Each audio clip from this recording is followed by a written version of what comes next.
ایک بھائی نے کہا کہ بعض لوگ ایسے ہوتے ہیں جو قرضہ لے لیتے ہیں اور اس کے بعد دینے کا نام نہیں لیتے، بار بار چکر لگواتے ہیں، کال اٹینڈ نہیں کرتے ہیں۔ ایسے لوگوں کے لیے شرعی طور پہ کیا حکم ہے جبکہ وہ قرض ادا کرنے پر قادر بھی ہوتے ہیں لیکن جان بوجھ کر ٹال مٹول کرتے رہتے ہیں اور خود انسان ذلت محسوس کرتا ہے بار بار مطالبہ کرنے پر؟ ایسے لوگوں کے لیے کیا حکم ہے؟ دیکھیں یہاں دو چیزیں ہیں۔ اگر تو کوئی شخص ایسا ہے کہ جس نے قرضہ لیا ہی اس نیت کے ساتھ ہے کہ دوں گا ہی نہیں، تو نبی کریم صلی اللہ علیہ وسلم نے ارشاد فرمایا کہ جو قرض اس نیت سے لے کہ میں اس کو بعد میں ادا کروں گا تو اللہ تبارک و تعالیٰ اس کی طرف سے ادا کرے گا، یعنی مراد یہ کہ اس کے لیے آسانیاں پیدا کرے گا اور وہ مال اس کے پاس آئے گا، وہ ادا کر دے گا۔ اور جو اس نیت کے ساتھ قرضہ لے کہ میں دوں گا ہی نہیں تو اللہ تبارک و تعالیٰ اسے تباہ کر دے گا۔ یہ بخاری کی روایت ہے اور 2387 نمبر حدیث پاک ہے۔ اور ایک روایت میں یہ ایک تو یہ ہے، اور ایک روایت یہ ہے کہ جو مالدار ہونے کے باوجود قرض کی ادائیگی میں ٹال مٹول سے کام لے تو وہ اس نے ظلم کیا، یعنی وہ ظالم ہے، اور ظلم کرنا حرام ہے۔ اس کا مطلب حرام اور گناہ کبیرہ کا مرتکب ہوگا۔ یہ بھی بخاری کی روایت ہے اور 2400 نمبر حدیث پاک ہے۔ لہذا جو ہمارے بھائی بہن سن رہے ہیں، خدارہ قرض کی ادائیگی میں دیر نہ کریں۔ اسی طرح مارکیٹس کے اندر ہم نے دیکھا ہے کہ جو سیلز مین ہوتے ہیں بیچارے چیزیں دے کے چلے جاتے ہیں، پیسہ پڑا ہوا گلے کے اندر، وہ آئے گا جی وہ پیمنٹ کر دیں، پھر آ جانا، دوبارہ آ جانا، بعد میں آ جانا، بار بار چکر۔ یہ یاد رکھیں کہ آپ نے ویسے کسی سے پیسہ لیا ہو بعد میں ادا کریں، اس کو عرفاً قرض کہتے ہیں۔ اور اگر آپ کو کوئی چیز آپ نے خریدی اس کی پیمنٹ کرنی ہے، اس کو دین سے تعبیر کرتے ہیں، جو قرض ہی ہوتا ہے لیکن دین کہتے ہیں۔ ان دونوں میں بلا عذر ٹال مٹول کرنا گناہ ہے۔ لہذا جو کاروباری حضرات مجھے سن رہے ہیں، خواہ مخواہ کیوں دوسرے کو تنگ کرتے ہیں؟ بر وقت پیمنٹ کریں، آپ نے آج بھی دینا ہے، کل بھی دینا ہے۔ رولا کر دینا، توڑ کے سامنے والے کا پیسہ دے کے خراب کر دینا، اس کی بیچارے کی دل آزاری، بد دعائیں لے کر پھر آپ سمجھتے ہیں آپ کے کاروبار میں برکت ہوگی، اسی لیے برکت نہیں ہوتی ہے، یعنی اس وجہ سے بھی برکت نہیں ہوتی ہے۔ اس لیے اللہ کی بارگاہ میں توبہ کرنا واجب ہے۔ ایک بھائی نے پوچھا کہ گھر میں ایک ہی چیز کا سب کو استعمال کرنا یا سب کا اسے استعمال کرنا کیسا ہے؟ جیسے تولیہ ہے، کنگا ہے، صابن ہے۔ دیکھیں تولیہ تو میڈیکلی پوائنٹ آف ویو سے، طبی نقطہ نگاہ سے نہیں کرنی چاہیے۔ بعضوں کی کھال سینسٹیو ہوتی ہے، بعضوں کی نہیں، بعض خراب قسم کے ہوتے ہیں، ناک بھی صاف کر دیتے ہیں اسی سے، اب وہ دوسرا منہ پہ ملے اس کو، تو اس لیے تولیہ تو علیحدہ ہی ہونی چاہیے، سب سے بیسٹ ہے۔ اور خاص طور پہ نہا کے پورا بدن اس سے صاف کر کے پتہ نہیں کہاں صاف کیا، وہیں تولیہ باتھ روم میں ٹاک دی، دوسرا بھی اس کو استعمال کر رہا ہے۔ یہ نظافت کے خلاف ہے، اگرچہ اس کو میں گناہ نہیں کہہ رہا ہوں، لیکن یہ نظافت، صفائی اور طبی نقطہ نگاہ سے صحیح نہیں ہے، ایسا نہیں کرنا چاہیے۔ اپنی تولیہ رکھیں، یا اگر تولیہ یوز کی ہے پہلے اس کو دھوپ میں ڈال دیں، بالکل اچھی طرح خشک ہو جائے کہ دھوپ سے یقیناً جراثیم مر جائیں گے، پھر چلو یوز کرے، سمجھ میں آتا ہے۔ لیکن باتھ روم میں گیلی تولیہ لٹکی ہوئی ہے اور سب اس کو استعمال کر رہے ہیں، اور خاص طور پہ یوں جڑ بڑ کر کے وہاں رکھ دی، تو جب دوسرا استعمال کر رہا ہے تو اسمیل محسوس ہو رہی ہے، ایسے شریعت اس کو پسند نہیں کرتی۔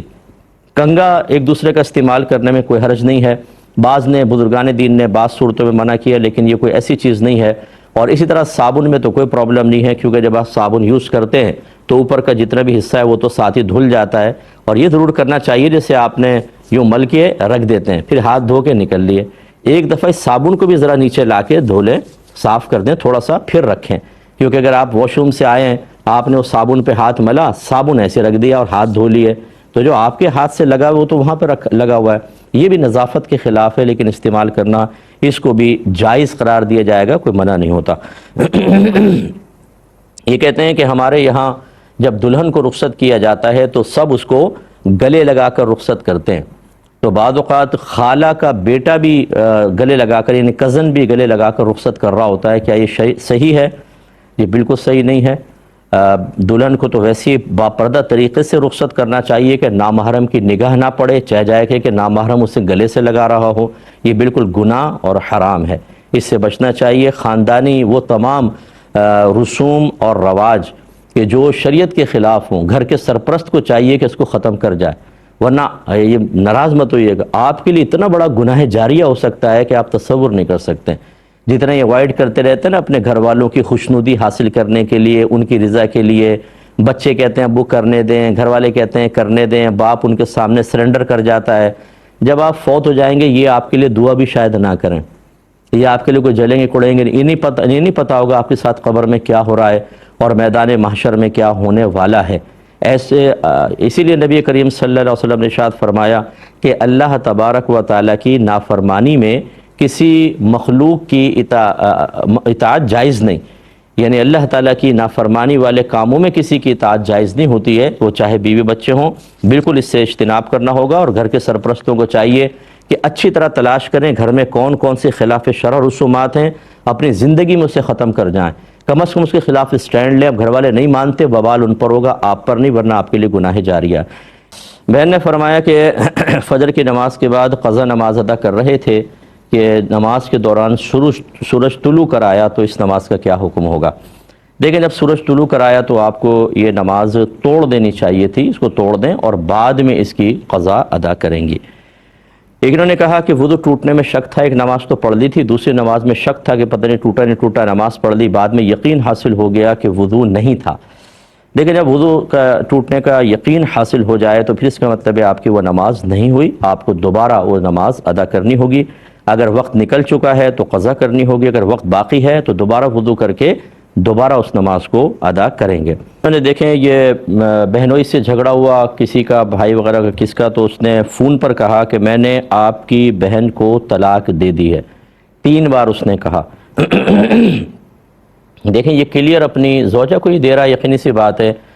کہ بہنوئی ہے اور وہ کسی سے کہہ رہا ہے، مثلا اس کے بھائی سے ہی کہہ رہا ہے، بیوی کے بھائی سے، سالے سے اپنے، کہ میں نے تمہاری بہن کو طلاق دے دی، تو انڈرسٹوڈ ہے، بہن تو یعنی وہی اس کے نکاح کے اندر ہے، تو اپنی زوجہ کو ہی کہہ رہا ہے، تو اس میں نام لینا یا اشارہ کرنا یہ کوئی ضروری نہیں تھا، بالکل کلیئر ہے، بیوی کی طرف نسبت ہے، تو اس نے اگر تینوں طلاقیں دی ہیں ایک ساتھ تو تینوں کا ہی وقوع مانیں گے۔ یاد رکھیں کہ صحابہ کرام علیہم رضوان اس پر متفق تھے،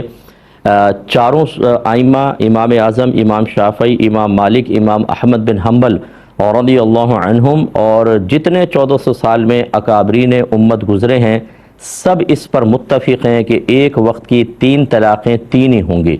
اور اللہ تعالیٰ نے، نبی کریم صلی اللہ علیہ وسلم نے واضح طور پہ فرمایا کہ لا تجتمع امتی علی الضلالہ، میری امت کبھی گمراہی پر مجتمع نہیں ہوگی۔ تو لہٰذا یاد رکھیں کہ یہ تینوں طلاقیں واقع ہو گئی ہیں اور اب حلالہ کے بغیر اور کچھ نہیں ہو سکتا۔ بھائی نے فرمایا کہ پرائز بانڈ کا انعام، دیکھیں ہمارے نزدیک تو پرائز بانڈ کا انعام شرعاً بالکل جائز ہے، کیونکہ نہ اس میں سود کا پہلو ہے، نہ اس میں جوئے کا پہلو ہے۔ سود تو یہ ہوتا کہ اگر آپ، یہ جیسے لاٹری ہوتی ہے نا، کہ آپ نے لاٹری لی، نکل آیا تو انعام مل گیا، اور نہیں نکلا تو آپ کا لاٹری کا پیسہ ضائع ہو گیا، یہ ہے جوا، یہ جوا ہے، تو اس میں جوئے کا عنصر نہیں۔ اور سود کیا ہوتا ہے کہ آپ نے کوئی قرضہ وغیرہ لیا اور اس کے اوپر آپ یہ طے کرتے ہیں کہ جتنا میں نے دیا ہے اتنا پرسنٹ میں اس پہ زیادہ لوں گا قرض کی وجہ سے، یہ جو آپ زیادہ لیں گے یہ سود ہوگا۔ مثال کے طور پہ آپ نے 1 لاکھ دیا اور طے کر لیا، شرط کر لیا کہ دیتے ہوئے 1,10,000 تمہیں دینا ہوگا، تو یہ 10,000 سود ہوگا۔ اس میں ایسا نہیں ہوتا، کیونکہ یہ سود کی تعریف ہی ہوتی ہے کہ جسے مالی معاملہ کرتے ہوئے آپ نے شرط ٹھہرا لیا ہو، اور شرط وہ ہوتا ہے کہ جو لازم ہوگا، جبکہ انعام کے اندر ایسا نہیں ہوتا، انعام نکلا نہیں نکلا۔ بعض حضرات یہ کہتے ہیں کہ اگر انفرادی طور پر دیکھیں تو واقعی یہ ایسا ہی ہے کہ انعام نہیں نکلے گا، لیکن اجتماعی طور پہ دیکھیں تو کسی نہ کسی کا انعام تو ضرور نکلے گا۔ دیکھیں، یہ کسی نہ کسی اجتماعی طور پہ ہر معاملے کو دیکھیں تو پھر تجارتوں کے معاملات بھی اجتماعی طور پہ دیکھنے کی وجہ سے بہت سارے غلط ہو سکتے ہیں، کرائے کے معاملات علیحدہ ہو سکتے ہیں اور غلط ہو سکتے ہیں، یہ نہیں دیکھا جاتا، یہ معاملہ دیکھا جاتا ہے 1 to 1، جو شخص یہ عقد کا معاملہ کر رہا ہے اس کو دیکھا جائے گا، اور وہاں پہ گورنمنٹ نے ایسا کچھ نہیں کہا کہ یہ آپ بانڈ لے لیں، اس پر ضرور آپ کا انعام نکلے گا، کیونکہ آپ بانڈ کی جو رقم گورنمنٹ کو دیتے ہیں نا، سمجھ لیں یہ بانڈ خریدتے ہیں، آپ کی رقم جاتی ہے، وہ قرض کی ایک حیثیت ہوتی ہے، اور یہ بانڈ گویا کہ اس کی رسید ہے، اور وہ قرض کے اوپر اگر آپ کو انعام نکل رہا ہے تو یہ انعام مشروط نہیں ہے۔ گورنمنٹ یہ نہیں کہتی کہ یہ آپ بانڈ لیں، اس پہ ضرور آپ 1,000 کا بانڈ لیں، ہم اس پہ ضرور 500 روپے انعام دیں گے، تب تو یہ ہوتا، یہی مطلب سود بنتا، لیکن یہاں ایسا نہیں ہوتا، کسی کا نکلتا ہے، کسی کا نہیں نکلتا، اور نہیں نکلتا تو پورا پیسہ آپ کو واپس مل جاتا ہے۔ اس لیے نہ اس میں سود ہے نہ جوا ہے، آپ بلا جھجک کر سکتے ہیں۔ لیکن یہ جو پریمیم بانڈ ہے اس میں تھوڑی سی احتیاط کریں، اس میں سود کا عنصر ہو سکتا ہے۔ یہ کہتی ہیں کہ ہمارے سسر کا کارخانہ تھا، ان کا انتقال ہوا، دیور نے وہ چلا ہی رہا تھا، تو دیور نے کہا کہ میں چلاؤں گا اور میں باقی لوگوں کو بھی حصہ دیتا رہوں گا، لیکن وہ اب اپنے پاس رکھ رہا ہے، کسی اور وارث کو اس کا حصہ نہیں دے رہا، تو کیا حکم شرع ہوگا؟ دیکھیں، ہونا یہی چاہیے کہ یا تو اس کارخانے کو تقسیم کر دیا جاتا، بیچتے اور سب ورثاء کو حصہ دے دیتے، اور اگر چلانا ہی مقصود تھا تو پھر یاد رکھیں اسے جتنا بھی آمدنی ہوگی اسے وارثوں کے حصے کے مطابق تقسیم کرنا چاہیے، جتنے بھی ورثاء ہیں، کیونکہ یہ کارخانہ اس لڑکے کا نہیں ہے، یہ سسر صاحب کا تھا، ہاں محنت وہ کر رہا ہے، تو یا تو یوں کریں کہ وہ اپنے کو اجرت طے کر لے، سیلری طے کر لے، وہ تو لے ہی لے، اور باقی جتنا پروفٹ ہو، جتنے بھی اس کے ورثاء ہیں، جیسے بھائی ہیں اور بہنیں ہیں تو بھائیوں کو 2 حصہ ملتا ہے، بہنوں کو 1 حصہ ملتا ہے، اسی حساب سے پھر اس کو تقسیم کرنا چاہیے، نہیں کریں گے تو یہ گناہگار ہوں گے۔ ایک انہوں نے فرمایا کہ 13-14 سال کا بچہ اگر نماز پڑھ کر اپنی نانی کو ایصال ثواب کرے تو ٹھیک ہے؟ جی بالکل ٹھیک ہے، کیونکہ 13 سال کا 14 سال کا بچہ تو قریب البلوغ ہے، بالکل ہو سکتا ہے بالغ بھی ہو چکا ہو۔ اگر لڑکی ہے تو 9 سے 15 لڑکی کی بلوغت کی عمر ہوتی ہے اسلامی لحاظ سے، اگر اس دوران حیض آ جاتا ہے، احتلام ہو جاتا ہے، یا اس کی شادی کر دی، وہ حاملہ ہو جاتی ہیں تو یہ بالغہ کہلائے گی، لیکن 15 سال کے بعد تو بالغ ہی ہیں۔ اور لڑکے میں 12 سے 15 سال کے درمیان اگر احتلام وغیرہ ہو جائے یا نکاح ہو جائے اس کا اور اس کی زوجہ حاملہ ہو جائے تو سمجھ لیں بچہ بالغ ہو چکا ہے، تو یہ تو قریب البلوغ۔ اور فرض کر لیں کہ اگر نہیں بھی ہوا تو بہرحال بچے یہ نیت کے اہل ہیں، 7 سال کے بعد بچہ نیت کا اہل ہو جاتا ہے، باقاعدہ جو بھی نیک عمل کرتا ہے اس کو اس کا ثواب ملے گا، اور وہ اس ثواب کو ایصال بھی کر سکتا ہے، بیچو اس پہ کوئی حرج نہیں ہے۔ کچھ آفر کوسچن ہیں، کہتے ہیں کہ کسی نے اگر یہ کہا کہ اللہ کے بعد اطاعت و محبت تو سب سے زیادہ نبی کریم صلی اللہ علیہ وسلم کی ہوگی، لیکن احسان سب سے زیادہ ماں باپ کا ہے، ایسا کہنا کیسا ہے؟ جی بالکل غلط ہے۔ اطاعت اور جو فرما برداری ہے وہ نبی کریم کی، اور احسانات بھی سب سے زیادہ میرے آقا صلی اللہ علیہ وسلم کے ہیں، کیونکہ ماں باپ کو جتنا بھی مقام حاصل ہوا اس مقام کا اظہار بھی میرے آقا صلی اللہ علیہ وسلم نے کیا ہے، اور میرے آقا کے صدقے میں ہمیں تمام احکام، تمام نعمتیں سرکار کے صدقے کے اندر ملی ہیں، کہ جیسے روایات موجود ہیں کہ اے حبیب اگر آپ کو پیدا کرنا مقصود نہ ہوتا تو میں اپنا رب ہونا بھی ظاہر نہ فرماتا۔ اگرچہ حدیثوں کی صحت میں بہت سو نے کلام کیا لیکن اس کو قبول کیا اکابرین امت نے، اور باقاعدہ دلیل کے طور پہ لکھا ہے، تو اس لیے یہ تو نبی کریم صلی اللہ علیہ وسلم کا صدقہ ہے۔ پہلے عورتوں کی کہاں اتنی قدر تھی، میرے سرکار آئے تو اللہ تعالیٰ نے اپنے حبیب کے صدقے عورتوں کے حقوق بیان کیے، احسانات بیان کیے، بیٹی کے لیے دیگر بہت سارے معاملات کے اندر، اس لیے سب سے زیادہ احسان اگر ہے اللہ کے بعد مخلوق میں اگر دیکھا جائے تو میرے آقا صلی اللہ علیہ وسلم کا ہے۔ ہاں اگرچہ ماں باپ کے بہت احسانات ہیں، اس کا انکار نہیں ہے، لیکن ان سے بڑھ کر احسان میرے آقا صلی اللہ علیہ وسلم کا ہے، تو یہ جملہ جس نے کہا اس نے صحیح نہیں کہا ہے۔ یہ کہتے ہیں کہ ایک امام مسجد میں مقرر ہیں، ایک بڑے عالم دین وہاں تشریف لائے جو کمیٹی سے بھی اچھی جان پہچان رکھتے تھے، تو کمیٹی انہوں نے آگے بڑھ کر اس سے پوچھے بغیر امام سے خود نماز پڑھا دی، کیا حکم شرع ہوگا؟ دیکھیں، جو مسجد کا مقرر کردہ امام ہے چاہے وہ کتنا ہی کم علم کیوں نہ ہو، بشرطے کہ نماز کے مسائل وغیرہ سب جانتا ہو، تبھی اس کو امام مقرر کیا، مصلی اسی کا حق ہے، یاد رکھیں۔ دوسرا، چاہے کتنے بڑے عالم کیوں نہ ہو اسے ہٹا کر از خود نہیں کھڑے ہو سکتے، کمیٹی بھی نہیں کھڑا کر سکتی، اچھی طرح یاد رکھیں۔ کمیٹی کو اتھارٹی حاصل نہیں ہے کہ امام سے کہیں آپ سائیڈ میں ہو جائیں اور ان کو نماز پڑھانے دیں۔ ہاں یہ ضرور ہے کہ اگر وہ بڑے عالم دین ہیں، امام صاحب خود ادب اور احترام اور اپنے مہمان کی تعظیم کرتے ہوئے ہٹ جائیں، بہت اچھی بات ہے، اور ان کو نماز پڑھانے دیں کہ ایک آدھی تو نماز پڑھانی ہوتی ہے، لیکن اگر امام صاحب راضی نہیں ہیں تو کوئی ان کو وہاں سے نہیں ہٹا سکتا، چاہے بڑے سے بڑا عالم، چاہے کمیٹی کیوں نہ ہو۔ یہ جس نے بھی کیا ایسا کیا انہوں نے ٹھیک نہیں کیا۔ یہ کہتے ہیں کہ ہمارے یہاں ایسا ہے کہ اگر ہم آن لائن کپڑے منگوا کر پھر اس میں کوئی خرابی وغیرہ محسوس ہوتی ہے تو واپس کر سکتے ہیں، تو ہم لوگ ایسا کرتے ہیں کہ آن لائن کپڑے منگوا کر ان کو استعمال کر لیتے ہیں، اور استعمال کرنے کے بعد پھر جھوٹ کہہ دیتے ہیں کہ سائز ٹھیک نہیں تھا، ہمیں پسند نہیں آئے، واپس کر دیتے ہیں، کیا حکم شرع ہوگا؟ دیکھیں یقینی سی بات ہے، یہ دھوکہ ہے، جھوٹ ہے، فراڈ ہے۔ اگر کسی نے اپنی مارکیٹنگ کے لیے ایک آسانی اور سہولت فراہم کی ہے، اس سے ناجائز فائدہ اٹھا کر اور اس طرح کا معاملہ کرنا، اگر سامنے والا نہیں جانتا تو اللہ تو جانتا ہے، اس طرح کی حرکات بالکل درست نہیں ہیں، اور بغیر کسی وجہ کے اس طرح سودا واپس کرنا یہ شرعاً جائز نہیں ہے۔ جب آپ بائع کرتے ہیں، خرید و فروخت کرتے ہیں، اس کا مطلب ہے مبادرۃ المال بالمال بالتراضی، یعنی مال کو مال کے بدلے میں بہم رضامندی سے لینا دینا۔ تو جب یہ ہو جاتا ہے تو ایک شخص دوسرے کے مال میں اور پہلا اس کے مال میں اپنا حق ثابت کر دیتا ہے، اور یہ بغیر کسی شرعی وجہ کے اب یہ سودا ختم نہیں کیا جا سکتا، اور یہ جو یہ کر رہے ہیں یہ تو دھوکہ دہی ہے، تو لہٰذا یہ بالکل گناہ ہے، اور آخرت میں دوسرے کا حق سلب کرنے کا ہو سکتا ہے وبال ہو، اور اللہ تعالیٰ میدان محشر میں نیکیاں نکلوا کر ان کے نام اعمال میں ڈلوائے۔ ایک بھائی نے پوچھا کہ کعبے پر جب پہلی نظر پڑے تو سنا ہے کہ دعا مقبول ہوتی ہے، کیا یہ بات ٹھیک ہے؟ اور اس پہلی نظر کا مطلب کیا ہے؟ بعض کہتے ہیں کہ جب آپ جائیں آنکھیں نہیں جھپکنی چاہیے، کعبہ کے پاس آنکھ جھپک گئی تو بس پھر یہ پہلی نظر نہیں ہوگی، تو کیا حکم شرع ہے؟ اور اسی طرح کہتے ہیں کہ اگر مکے میں 7-8 دن کا قیام ہو اور ہم بار بار حرم میں جائیں تو کیا ہر دفعہ حرم میں جا کر جب کعبے کو دیکھیں گے تو پہلی نگاہ کہلائے گی؟ دیکھیں احادیث میں یہ بات موجود ہے کہ کعبے پہ پہلی نگاہ پڑے تو انسان جو دعا مانگے اللہ تبارک و تعالیٰ اسے قبول فرما لیتا ہے، لیکن اس میں ہر جگہ جب اس طرح قبولیت کا لفظ کہا جاتا ہے ایک بات ذہن میں رکھیے گا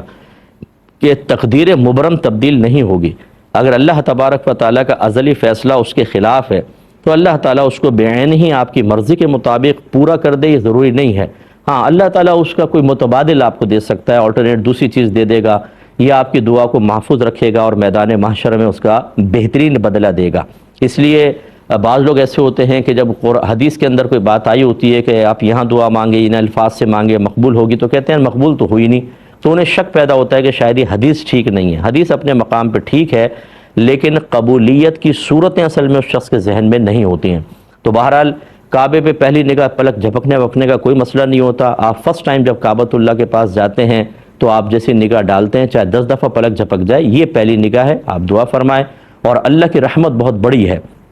اس لیے جب آپ مسجد حرم میں داخل ہوں، جب نگاہ پڑے آپ دعا مانگے، اللہ تبارک و تعالیٰ برکات سے نوازے گا۔ اس کی نظیر یوں ہم کہہ سکتے ہیں، خیر یہ قیاسی مسائل نہیں ہوتے، لیکن دلالت النص سے ہم یہ مطلب سمجھ سکتے ہیں کہ نبی کریم صلی اللہ علیہ وسلم نے فرمایا کہ جو اپنے ماں باپ میں سے کسی کو محبت کی نگاہ سے دیکھے تو اللہ تبارک و تعالیٰ اسے ایک مقبول حج کا ثواب عطا فرماتا ہے۔ صحابہ کرام نے عرض کیا رسول اللہ اگر کوئی دن میں 100 مرتبہ دیکھے، فرمایا اللہ کی رحمت بہت بڑی ہے۔ تو اسی طرح اس پہ قیاس کر لیں یا دلالت النص سے یہ فیصلہ کر سکتے ہیں کہ پہلی نگاہ جب آپ داخل ہوں تو پہلی نگاہ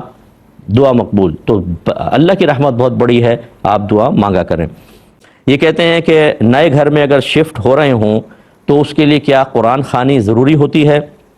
یا کچھ اور بھی کوئی کام کرنا ضروری ہوتا ہے؟ دیکھیں ضروری بمانا فرض یا واجب نہیں ہے، ٹھیک ہے نا، کوئی فرض یا واجب نہیں ہے، لیکن یہ بہت اچھی بات ہے کہ جب آپ اللہ تعالیٰ کی کسی نعمت کو حاصل کریں تو اس نعمت کے استعمال کے سے پہلے اللہ تبارک و تعالیٰ کے ذکر کو وہاں پہ کریں، قرآن پاک وغیرہ پڑھیں، بہت اچھی چیز ہے، لیکن یہ پیشہ ور والی قرآن خوانی نہ کروائیں کہ کسی حافظ صاحب کو بلوا لیا اور وہ سارے بچے بلند آواز سے قرآن پڑھ رہے ہیں۔ یاد رکھیں کہ ایسی قرآن خوانی گناہ ہے۔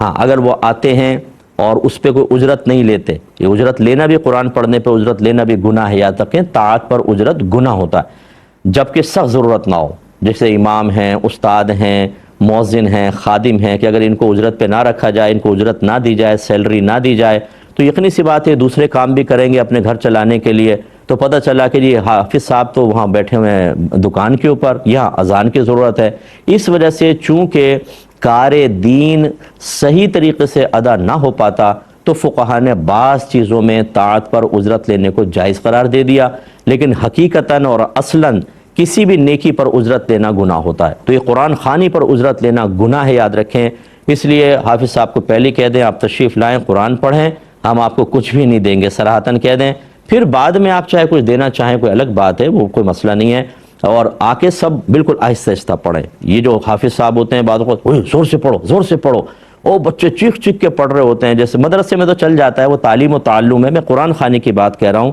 ایسا نہیں کر سکتے ہیں، وہاں پہ سب آہستہ آہستہ پڑھیں کہ بس اپنے کان تک آواز آئے، پھر آپ کریں، ورنہ نہ بلائیں کسی کو، آپ خود قرآن پاک کھولیں اور کچھ حصہ قرآن پاک کا پڑھ کر دعا کریں کہ اللہ تعالیٰ اس گھر میں برکت عطا فرما، بالکل برکت حاصل ہو جائے گی۔ یہ کہتے ہیں کہ اگر کسی بہن کی ڈیلیوری کا آخری وقت آ جائے تو ایسی صورت میں اس بہن کو کیا پڑھنا چاہیے؟ اور کیا عمل کریں کہ اولاد نیک ہو؟ دیکھیں، یا سلاموں کا ورد رکھنا بہت اچھا ہے، درود پاک بھی پڑھ سکتی ہیں، وہ ورد رکھیں کیونکہ اس وقت رحمتیں برکتیں نازل ہوتی ہیں اور اللہ تعالیٰ آسانی عطا فرمائے گا۔ نیک اولاد کے لیے ایسا نہیں ہے کہ آپ کچھ بھی کرتے رہیں اور ڈیلیوری کے وقت بس کچھ پڑھ لیں تو بچہ نیک پیدا ہو جائے گا، ایسا نہیں ہوتا۔ اس کے لیے پہلے تو ماں باپ کو خود رزق حلال کھانا ہوتا ہے۔ اگر اندر حرام ہوگا، اسی سے آپ کا جسمانی جز بنتے ہیں، اسی سے بچہ پیدا ہوتا ہے، تو وہ حرام جو غذا کھائی ہوتی ہے اس کا اثر بچے میں آئے گا اور بچہ شروع سے ہی نافرمان اور اللہ تبارک و تعالیٰ کی اطاعت سے دور بھاگنے والا اور گناہوں کی رغبت رکھنے والا ہوگا۔ اس لیے رزق حلال بہت ضروری ہوتا ہے۔ دوسرا پھر علم دین سیکھنا تاکہ شریعت کے تقاضے کے مطابق عمل کریں۔ جو ماں باپ گناہ کرتے ہیں، گناہوں کا وبال، گناہوں کی نحوست آہستہ بچے کے اندر اثر انداز ہوتی ہے، یہ یاد رکھیں۔ جیسے اگر ماں باپ نیک ہوں تو بچے بھی نیک ہوتے ہیں، ان کے اثرات جاتے ہیں اولاد کے اندر۔ تیسری چیز یہ ہے کہ جب جسمانی تعلق قائم کریں زوجین، تو اکابر نے لکھا ہے، بلکہ نبی کریم نے تلقین فرمائی کہ جسم کو ڈھک لینا چاہیے، ورنہ بچے بے حیا پیدا ہوتے ہیں۔ اور اسی طریقے سے بسم اللہ الرحمن الرحیم ضرور پڑھ لینا چاہیے، یعنی جسم ڈھکا ہو تو بسم اللہ الرحمن الرحیم پڑھ لیں، تو پھر شیطان اس کے، اور ایک دعا بھی ہے اس کی جسمانی تعلق قائم کرنے سے پہلے کی، تو شیطان کا اثر بچے تک نہیں پہنچتا۔ ہم ان تمام چیزوں کا کوئی اہتمام نہیں کرتے اور تمنا یہ ہوتی ہے کہ بغیر کچھ کیے ہمیں انعام اللہ تعالیٰ کا مکمل طور پر مل جائے۔ تمنا بہت اچھی ہے، اس کا انکار نہیں ہے، لیکن آپ خود سوچ سکتے ہیں اگر آپ کو ڈیفنس میں گھر بنانا ہو، کروڑ پتی بننا ہو، آپ کو بہنوں کو زیور لینا ہو، تو خالی بیٹھ کر تمنا کرنے سے تو نہیں ہوتا نا، کوشش کرنی پڑتی ہے، تب کہیں جا کر کچھ ہوتا ہے۔ ایسے ہمارا مذہب اسلام نے ہمیں تعلیمات دے دی ہیں، ان تعلیمات سے ہم استفادہ نہ کریں اور پھر چاہیں کہ اولاد نیک ہو جائے۔ ہو سکتی ہے اولاد پھر بھی نیک ہو سکتی ہے، کوئی میں حکم نہیں لگا رہا ہوں، اللہ کی مرضی۔ اللہ تعالیٰ بچے کو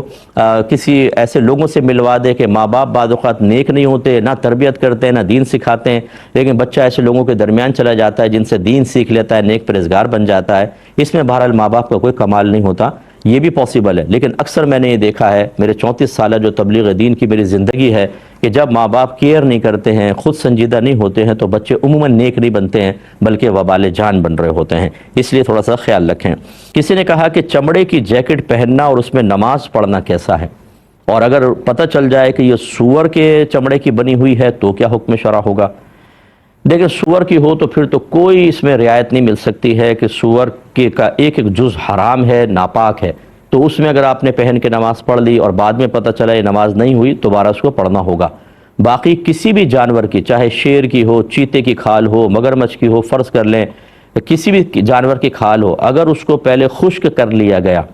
یعنی کھال اتار کر اس کی تری وغیرہ بالکل ختم کر دی گئی، اس کو شرعی اصطلاح میں کھال کو پکا لینا کہتے ہیں، دباغت کا عمل کہلاتا ہے۔ عربک میں لفظ دباغت استعمال ہوتا ہے کہ ایسا کوئی بھی طریقہ اختیار کرنا جس سے تمام تر رطوبت نکل جائے، اس کی وہ مطلب بدبو وغیرہ خارج ہو جائے۔ جیسے یہ سمندری نمک لگا کر اس کو ڈال دیتے ہیں اور اس میں ساری تری وہ نمک جو ہے وہ نکال لیتا ہے، پھر اس کو خشک کر لیتے ہیں، تو بالکل پھر یہ چمڑا استعمال کے قابل ہو جاتا ہے۔ تو اگر ایسا ہے تو دباغت کے بعد ہر جانور کی کھال پاک ہو جاتی ہے، چاہے اس جانور کا کھانا حرام ہو، تو اس میں اگر جیکٹ بنا لی جائے تو بالکل ٹھیک ہے، لیکن سور کی جیکٹ کی بالکل اجازت نہیں ہوگی، جیسے کہ آپ کو عرض کیا۔ ایک شخص نیا نیا نمازی بنا تھا، کچھ ہی عرصے میں اس نے خوب اپنے ماتھے کو رگڑا اور ماتھے پہ نماز کے نشان آ گیا۔ تو میں نے اس کو یوں کہا کہ یار 20 سال سے میں نماز پڑھ رہا ہوں،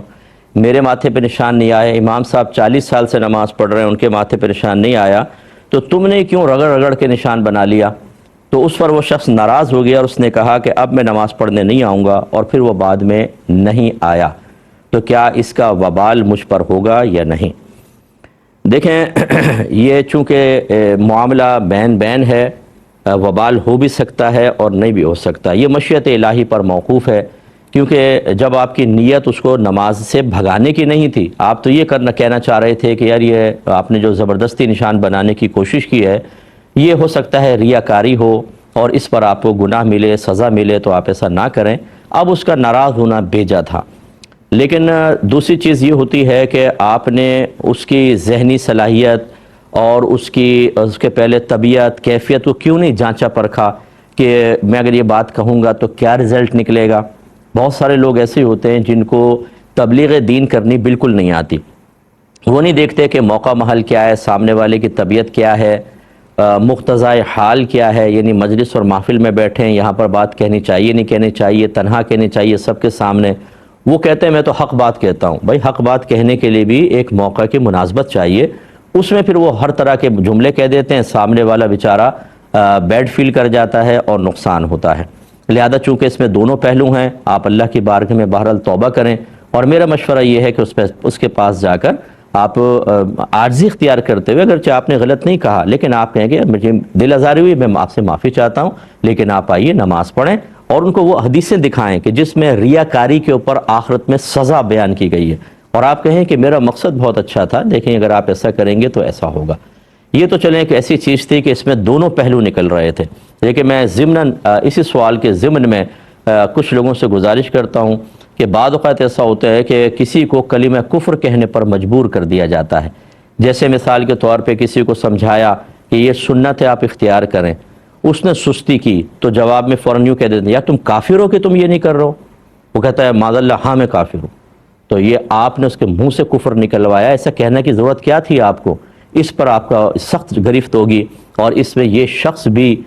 سخت وبال میں گرفتار ہوگا. احتیاطاً اس کو تجدید ایمان تجدید نکاح کرنا چاہیے اور اس شخص کو بھی جس طرح ہو سکے راغب کریں. دوسری چیز ہوتی ہے کہ قصد و ارادہ کسی گناہ میں مبتلا کرنے کا ہوتا ہے جیسے اسکولز میں، کالجز میں، یونیورسٹیز میں. اسی طریقے سے سوشل میڈیا پر دوستیاں ہو جاتی ہیں اور گروہ ہوتے ہیں باقاعدہ. یہ بعض اوقات انڈیویجولی طور پر دوسرے کو شریف بچہ ہے، شریف بچی ہے، اس کو گناہ کے اندر لگانا، گناہ کا عادی بنا دینا، گندی چیزیں دیکھنا، گندا سننا، گندا بولنا، گندی دوستیاں، خراب قسم کی چیزیں جیسے ڈرگز وغیرہ پرووائڈ کرنا. تو یہ بہت سے لوگ ہوتے ہیں جو اس کام میں لگا دیتے ہیں. یاد رکھیں کہ پھر اگر آپ نے کسی کو ترغیبیں دیں، اس کی طبیعت کو گندا کر دیا، اس کے ذہن کو گندا کر دیا، اس کو زنا کی طرف مائل کر دیا، جتنے گناہ کرتا رہے گا اس شخص پر وبال ہے. اس وبال سے ہٹنے کا طریقہ یہ ہوتا ہے کہ جتنی محنت اسے گناہ میں لگانے میں کی تھی اتنی ہی محنت اس سے بلکہ ڈبل محنت اسے گناہ سے ہٹانے میں کرے. اگرچہ کابری نے لکھا ہے بالکل کہ اگر یہ پوری دیانتداری سے اللہ کے بارگاہ میں توبہ کر کے پورے اخلاص سے اس کو گناہ سے ہٹانے کی کوشش کرے لیکن وہ باز نہ آئے تو یہ انشاءاللہ آخرت میں بری ذمہ ہوگا کہ اس کے ذمہ یہی تھا. پہلی بات تو یہی تھی کہ شیطان کا ساتھی بن کے کسی کو گناہ کی طرف مائل نہ کرو، لیکن کر دیا تھا تو اب اس کے لیے مکلف اسی بات کا تھا کہ اسے گناہ سے بچائیں. تو جتنے میرے بچے خاص طور پہ ینگسٹرز مجھے دیکھ رہے ہیں، خدا را پہلی بات تو ہے کہ گناہ انسان کو نہیں کرنا چاہیے، چاہے جلوت میں ہوں سب کے سامنے، چاہے خلوت میں یعنی تنہائی میں ہوں. دوسرا یہ ہے کہ خدا نہ خواستہ اگر کوئی گناہ ہو کوشش یہ ہونی چاہیے کہ اپنی ذات تک اس کو محدود رکھے انسان. میں اجازت نہیں دے رہا ہوں، میں نے پہلی وہ بات بولی، اگر خدا نہ خواستہ ہو تو کم از کم یہ تو آدمی سوچ لے کہ چلو میری ذات کے ساتھ ہے، اس کا حساب میں اللہ کی بارگاہ میں ہی دوں گا. تیسری چیز جو ہے سب سے خطرناک ہے کہ کسی کو گناہ گار بنا دینا. جو ہمارے بچے ایسے مجھے دیکھ رہے ہیں کہ بعض اوقات دوستیاں کر کے گندا لٹریچر پرووائڈ کرنا، گندی پکچرز دینا، اگر کوئی بیچارہ آپ کا ساتھ نہیں دے رہا تو اس کو شرمندہ کرنا ہے. تو تم تو لڑکی ہو، تجھے مرد ہونے نہیں چاہیے تھا، تجھے لڑکی ہونا چاہیے تھا. اسی طرح لڑکیاں ہوتی ہیں کہ جو لڑکوں سے دوستیاں کرنا، ان سے بیلنس ڈلوانا، ان کو رات میں خوب ان کے ساتھ الٹی سیدھی باتیں کرنا، وہ شریف بچیوں کو اس طرف لگا دیتی ہیں. کوئی ایسی ہماری بچی سن رہی ہے تو ناراض نہ ہو، ناراض ہونے کا کوئی فائدہ نہیں ہے. آپ مجھے برا بھلا کہیں گے، میری صحت پہ کوئی فرق نہیں پڑے گا، غیبتیں کریں گے، چغلیاں کریں گے، میرے نام اعمال میں آپ کی نیکیاں آ جائیں گی، لیکن آخرت میں آپ وبال کو ٹال نہیں سکتے. اس لیے ہر ایک جو مجھے سن رہا ہے غور کرے، کیا اس نے اپنے خاندان میں، دوست احباب میں، کسی بھی مقام پر کسی کو گناہ کا راستہ دکھایا، کسی جگہ کی رہنمائی کی، ادھر چلے جاؤ، یہ لنک لے لو، اس کو کلک کرنا، کیا سامنے آتا ہے دیکھو، یہ سنو، یہ کرو، یہ ڈرگز وغیرہ یوز کرو. اگر کوئی ایسا ہو تو اللہ کی بارگاہ میں توبہ کریں کہ یہ اتنا بڑا گناہ جاریہ ہوتا ہے کہ شاخ در شاخ چلتا چلا جاتا ہے. اور خاص طور پہ وہ میرے بچے کہ جو اپنے فیس بک پیج کے اوپر گندی چیزیں لگا دیتے ہیں، گندی قسم کے خلاف شرع باتیں، ان کو لوگ کاپی کر لیتے ہیں، اپلوڈ کر لیتے ہیں، پھر وہ آگے اتنا بڑا گناہ جاریہ ہو جاتا ہے بعض اوقات کہ کچھ انتہا نہیں. ان تمام چیزوں سے بچنے کی کوشش کیجیے.